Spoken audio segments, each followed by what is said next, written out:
था कि हम आगे की इसलिए जब तक रिज़ल्ट नहीं था तो 1 महीने में प्लानिंग कर रहे थे। मेरे पेरेंट्स वर हैप्पी बिकॉज उनको पता था कि कोई ऐसा हमें कॉलेजेस मिल रहे थे जिसके लिए हम एम कर रहे थे। अब दे आर ऑल्सो डीमोटिवेटेड, उनको भी नहीं पता कि आगे क्या होगा। देखा जाए तो पिछले साल 537 नंबर पे वही रैंक 70,000 थी, तो एकदम से 10 नंबर ज़्यादा ला के भी रैंक जो इन्फ्लेशन है वो डबल पहुँच गई। बच्चों के साथ नाइंसाफ़ी भी है, इसका कोई ना कोई सॉल्यूशन निकालना चाहिए एनटीए को। नीट रिजल्ट्स के बाद दाखिल याचिकाओं पर सुप्रीम कोर्ट ने सुनवाई करते हुए कहा है कि ग्रेस मार्क्स पाने वाले 1563 छात्रों को फिर से परीक्षा देनी होगी। हम काउंसलिंग पर रोक नहीं लगाएंगे। इसके लिए सुप्रीम कोर्ट ने नोटिस जारी करके 2 हफ्ते में जवाब भी मांगा है। अब अगली सुनवाई 8 जुलाई को होगी। इससे पहले देखिए नीट यूजीसी की तैयारी कर रहे छात्रों ने हमसे क्या कुछ कहा। क्योंकि लास्ट ईयर 2 बच्चे थे और 2022 में सिर्फ एक ही लड़की थी जिनके 715 आए थे, लेकिन ऐसा एकदम क्या हुआ कि 67 बच्चों के 720 मार्क्स आ गए। ऐसा कैसे पॉसिबल है? इतना पेपर का लेवल भी नहीं था गिरा हुआ कि सब बच्चे टॉपर बन जाए। जैसा एनटीए कह रही है कि हमारे बच्चे अब इंटेलिजेंट हो गए हैं, क्वेश्चन को समझने की ज़्यादा उनमें कैपेबिलिटी आ गई है, लेकिन ये कोई अच्छा जवाब नहीं है। ये बहुत ही अनएक्सपेक्टेड सा है कि जिन्होंने पूरे साल मेहनत की है, जिन्होंने बहुत अच्छे से मेहनत की है, उनको 650 मार्क्स पे भी स्कोर नहीं मिल रही है। बहुत ज़्यादा रैंक का इन्फ्लुएशन हुआ है।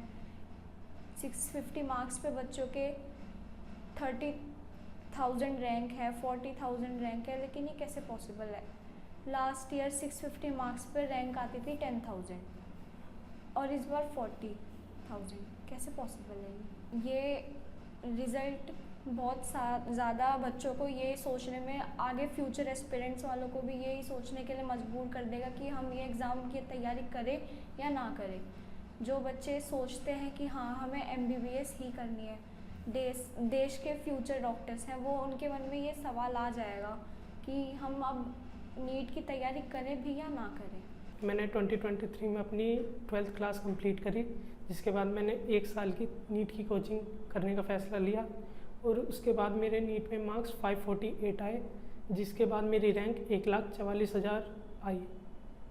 तो देखा जाए तो पिछले साल 537 नंबर पे वही रैंक 70,000 थी, तो एकदम से 10 नंबर ज़्यादा ला के भी रैंक जो इन्फ्लेशन है वो डबल पहुँच गई। तो ऐसा जैसे एनटीए कह रहा है कि 1563 नंबर को उन्होंने ग्रेस मार्क्स दिए हैं, तो उसकी वजह से इतना रैंक इन्फ्लेशन नहीं आ सकता कि इतने सारे बच्चे बीच में आ जाए।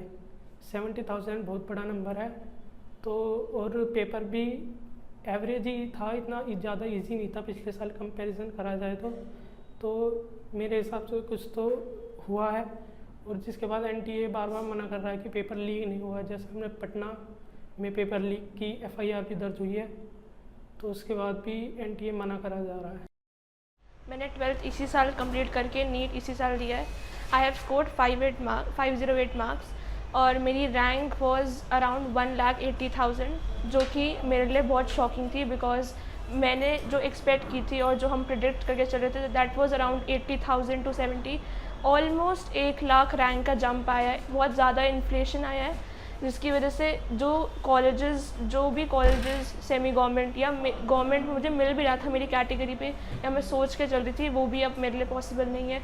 और इस इन्फ्लेशन की वजह से मुझे ये सोचने पे मजबूर हो गई थी कि अगले साल नीट 2025 अगर मुझे देना हो तो क्या उसमें भी ऐसा ही कोई स्कैम होगा, ऐसा ही कोई इन्फ्लेशन होगी रैंक्स की, जिसकी वजह से मुझे फिर एक कॉलेज ना मिले और मेरा फिर 1 साल पूरा बर्बाद हो जाए। नीट हो सकता है तो हम उसकी तैयारी करें, या अगर वो नहीं होगा तो हमारे अगले साल का कोर्स छूटता है 2025 के लिए, तो बहुत ही दिक्कत है।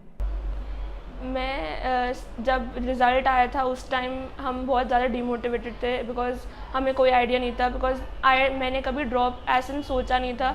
मेरा ये था कि जिस नंबर पे मैं थी मुझे कुछ कॉलेजेस मेरी कैटेगरी में मिल रहे थे, बट अब वो पॉसिबल नहीं है, तो मुझे ड्रॉप का प्लान करना पड़ा।